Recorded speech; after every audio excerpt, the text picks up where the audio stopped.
വീണ്ടും തുടങ്ങിയോ? തുടങ്ങാതെ മറ്റുള്ളവർ സമ്മതിക്കില്ല. രാജീവെന്നും കള്ളുകൂടിയനും വട്ടനും ആവണം. അതാണല്ലോ എല്ലാവർക്കും ഇഷ്ടം. അത് നടക്കട്ടെ. എന്താ ഉണ്ടായത്? എന്റെ മകനെ അവൾ തരില്ലെന്ന്. ആര്? ആനി. ഇതെന്താ വെള്ളരിക്കപ്പെട്ടണോ? ഇവിടെ നീതി ന്യായമൊന്നുമില്ലേ? അവളത് തമാശ പറഞ്ഞതാവും. തമാശ? ഇതാ തമാശ? അവൾ അകത്ത് കയറി വാതിലടച്ചിരിക്കുക, ഒരാളെ അകത്ത് കയറ്റുന്നില്ല. ഏതായാലും നാളെ നേരം വിളിക്കട്ടെ, ഞാൻ അവളോട് ചോദിച്ചു നോക്കാം. ആരും ചോദിക്കണ്ട. എനിക്കറിയാം എന്റെ കുട്ടിയെ സ്വന്തമാക്കാൻ. രാജീവിനെ അവക്കറിയാൻ പാടില്ല. സാർ, എസ്റ്റേറ്റ് ബംഗ്ലാവിന്ന് വാച്ചർ വന്നിട്ടുണ്ട്. എന്താ കാര്യം? കൊച്ചമ്മയെ കാണാനില്ല സാർ.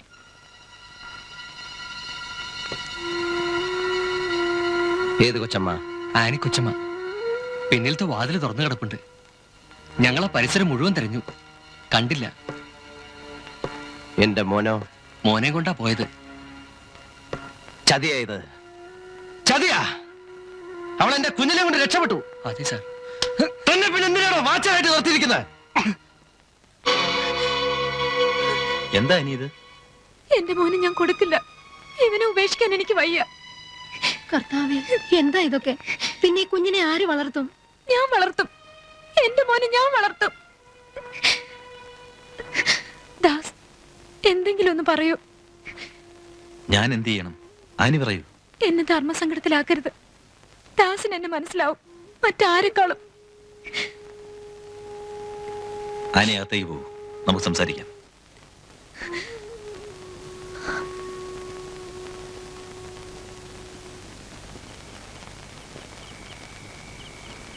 ആ സ്ത്രീ കുഞ്ഞിനെയും കൊണ്ട് സ്റ്റേഷനിലേക്ക് വന്ന് ഒരു കംപ്ലൈന്റ് എഴുതി തന്നിട്ടുണ്ട്. എന്തിന്?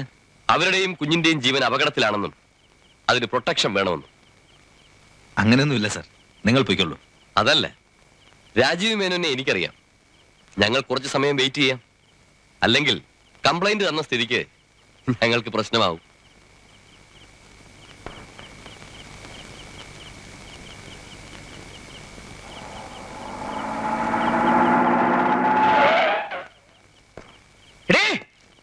എന്റെ മോനെ കൊണ്ട് ഇറങ്ങി പാടി, ഇല്ലെങ്കിൽ എല്ലാത്തിനും ഞാൻ ചുട്ട് ചാമ്പലാക്കും. രാജീവ് മേനോൻ, നിങ്ങളോടൊന്ന് ബഹളം ഉണ്ടാക്കരുത്. അത് ശരി, പോലീസ് പ്രൊട്ടക്ഷൻ ഉണ്ടല്ലേ? എന്റെ മോനെ കൊണ്ട് അവൾ കടന്നു കളഞ്ഞത്. അവർക്ക് നിങ്ങൾ പ്രൊട്ടക്ഷൻ കൊടുക്കുന്നത് ശരിയാണോ? നിങ്ങൾ പോരാടാ പറഞ്ഞ ഇവിടെ കിടന്ന് ബഹളം വെക്കരുതെന്ന്. പോലീസ് എനിക്ക് പുല്ലാണ്. നിങ്ങൾക്ക് ബലം പ്രയോഗിക്കേണ്ടി വരും. മോനെ എനിക്ക് വേണം. കോൺസ്റ്റബിൾ, മാറാ. മാറാനാ പറഞ്ഞത്. മാറാ. എനിക്ക് എന്റെ മോനെ വേണം. മാറി നിൽക്കാൻ. എനിക്ക് എന്റെ മോനെ വേണം. മാറാൻ. എനിക്ക് എന്റെ മോനെ വേണം. വിട്. ആരെന്നെ സഹായിക്കണ്ട. ഒന്നി ഞാൻ എന്റെ മോനെ കൊണ്ടുപോകും, അല്ലെങ്കിൽ ഞാൻ കിടന്ന് ചാകും. രാജീവ്, നമുക്ക് സമാധാനമായിട്ട് സംസാരിക്കാം. താനൊന്നും പറയണ്ട.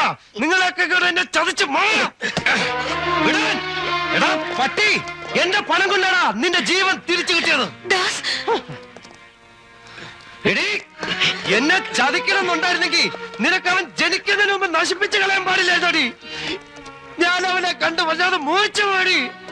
എനിക്ക് എന്റെ കുഞ്ഞിനെ വേണം. ഞാൻ അവനെ കണ്ടു മോഹിച്ചു പോയി. എനിക്ക് എന്റെ കുഞ്ഞിനെ വേണം. ഞാൻ വല്ലാതെ മോഹിച്ചു പോയി. ഞാൻ അവനെ കണ്ടു മോഹിച്ചു പോയി. എനിക്ക് എന്റെ കുഞ്ഞിനെ വേണം.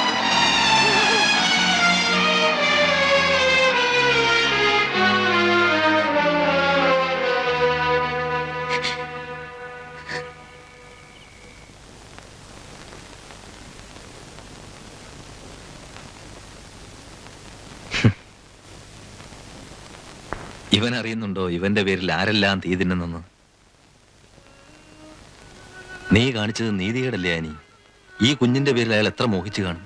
അനീതിയായാലും അക്രമമായാലും എനിക്കിവനെ ഉപേക്ഷിക്കാൻ വയ്യ. അയാൾക്ക് ഞാനൊരു യന്ത്രമാണ്. പക്ഷെ ഒരമ്മയാണ് ഞാൻ. ഇനി നമുക്ക് കുഞ്ഞുങ്ങളുണ്ടാവും. അതുകൊണ്ട് എന്റെ വയറ്റിൽ ആദ്യമായി കുരുത്ത ഇവൻ എന്റെ മകനല്ലാതാവൂ? തെറ്റുപറ്റിയത് എനിക്കാണ്. ഈ ഒരു രണ്ടാം ജന്മം എനിക്ക് വേണ്ടിയിരുന്നില്ല. ഇതിന് ഞാൻ കൊടുത്ത വില. ദാസ്, അതെ ആനി, ദാസ് ഒരു ഭർത്താവ് കൂടിയാണ്. ജീവിച്ചിരിക്കെ സ്വന്തം ഭാര്യ മറ്റൊരുവന്റെ ഗർഭം പേർന്നതിന് സാക്ഷി നിൽക്കേണ്ട ഗതികേടിലായ ഭർത്താവ്. ആത്മാഭിമാനം അന്നേ പണയപ്പെട്ടു. പരിഹാസം കേട്ട് ചെവി തഴമ്പിച്ചു. നാട്ടുകാരുടെ മുന്നിൽ ചന്ദ്രദാസ് ഇന്ന് ആരാണെന്നറിയൂ? ഭാര്യയെ കണ്ടവന്റെ വെപ്പാട്ടിയാക്കി വിട്ട് അതുകൊണ്ട് ശാപ്പാടടിക്കുന്ന മാന്യൻ. എന്റെ ഗതികേടിന്റെ സാക്ഷ്യപത്രം പോലെ ഈ വിഴുപ്പ് എന്റെ ജീവിതം മുഴുവൻ നമ്മോടത്തുണ്ടാകുന്നത് എനിക്ക് സഹിക്കാൻ പറ്റില്ല. എങ്കിൽ ദാസൻ എന്നെ ഉപേക്ഷിക്കാം.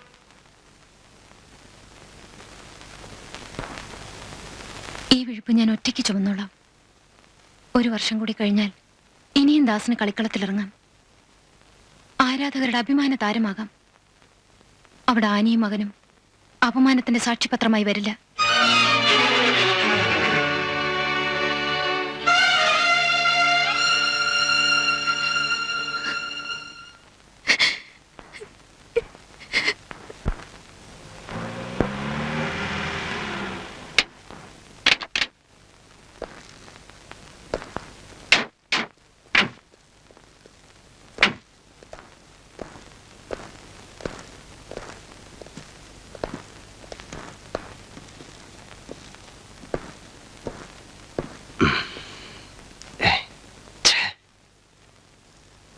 രാജീവ് സമാധാനമായിരിക്കെ നമുക്ക് എന്തെങ്കിലും ഒരു വഴി ഉണ്ടാക്കാം.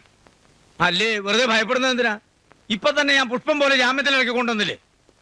അതും എന്തെല്ലാം കാര്യങ്ങൾക്കാ കേസ് ചാർജ് ചെയ്തിട്ടുള്ളത്? ഭീഷണിപ്പെടുത്തൽ, വധോദ്യമം. വേറൊരു വക്കീലായിരുന്നെങ്കിൽ റിമാൻഡിൽ വെക്കാൻ ഉത്തരവുണ്ടായേനെ. അതായിരുന്നു നല്ലത്.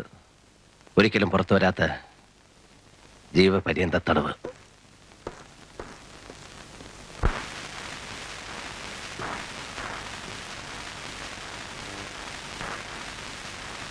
വക്കീലേ, കുഞ്ഞിനെ നമുക്ക് തിരിച്ചു കിട്ടുമോ? കിട്ടണമല്ലോ. കോംപ്ലിക്കേറ്റഡ് ആയിരിക്കും കേസ്. നമുക്ക് 2 പോയിന്റ് വെച്ച് ആർഗ്യ ചെയ്യാം. ഒന്ന്, ബ്രീച്ച് ഓഫ് കോൺട്രാക്ട്, ഉടമ്പടിക്ക് വിരുദ്ധമായി പ്രവർത്തിച്ചതിന്. പിന്നെ ചീറ്റിംഗ്, വിശ്വാസവഞ്ചന.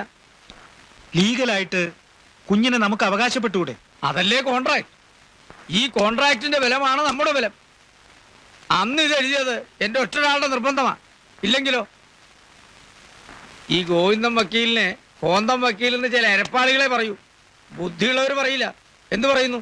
അതിപ്പോ കേസ് കഴിഞ്ഞിട്ട് പറയാം. ആ നിങ്ങളും വരണം കോടതിയിൽ സാക്ഷിയായിട്ട്. അങ്ങനെ വസ്തുനിഷ്ഠവും സത്യസന്ധവുമായി ഉഭയകക്ഷി സമ്മതപ്രകാരം എഴുതി ഉണ്ടാക്കിയ ഈ കരാർ ലംഘിച്ചുകൊണ്ടാണ് 2ാം കക്ഷി ഇപ്പോൾ കുഞ്ഞിനെ കസ്റ്റഡിയിൽ വെച്ചുകൊണ്ടിരിക്കുന്നത്.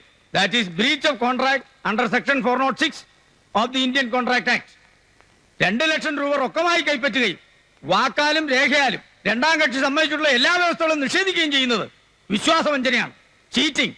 Section 420 of the IPC. സാധുവും സത്യസന്ധനുമായ എന്റെ കക്ഷിക്ക് കുഞ്ഞിനെ തിരിച്ചു കിട്ടാൻ വേണ്ട മേൽ നടപടികൾ കൈക്കൊള്ളാൻ ബഹുമാനപ്പെട്ട കോടതിയോട് വളരെ താഴ്മയായി അപേക്ഷിക്കുന്നു.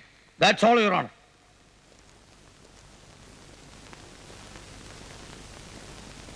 യുവർ ഓണർ, മേൽപ്പറഞ്ഞ കരാറുകളൊന്നും എന്റെ കക്ഷി നിഷേധിക്കുന്നില്ല. എന്നാൽ ആർട്ടിഫിഷ്യൽ ഇൻസെമിനേഷൻ എന്ന വൈദ്യശാസ്ത്ര രീതിക്കും അതിനുവേണ്ടി 1ാം കക്ഷി ചെയ്തതുപോലുള്ള നടപടികൾക്കും ഇന്ത്യയിൽ നിയമസാധുതയില്ല. അതുകൊണ്ട് തന്നെ നിയമങ്ങൾക്കതീതമായ ഈ കോൺട്രാക്ട് നിലനിൽക്കത്തക്കതല്ല. It is an illegal contract. എന്റെ കക്ഷി വിവാഹിതയാണ്. ഭർത്താവ് ഇപ്പോഴും ജീവിച്ചിരിക്കുന്നുണ്ട്. അതുകൊണ്ട് നിയമപരമായി ഈ കുട്ടിയുടെ പിതൃത്വം എന്റെ കക്ഷിയുടെ ഭർത്താവിനാണ്. Marriage certificate is produced. So I request your honour to set aside the contract. That's all, Your Honor. Thank you.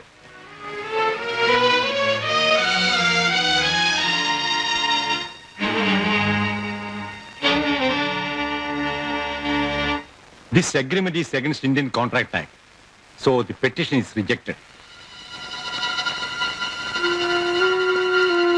Your honour, as A special case.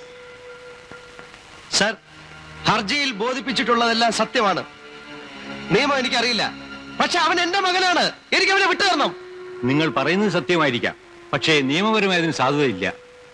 നിങ്ങൾക്ക് എവിടെ വേണമെങ്കിലും അപ്പീലിന് പോവാം. പക്ഷേ ഇന്ത്യയിൽ ഒരു കോടതിയിലും ഇത് പരിഗണിക്കപ്പെടുകയില്ല.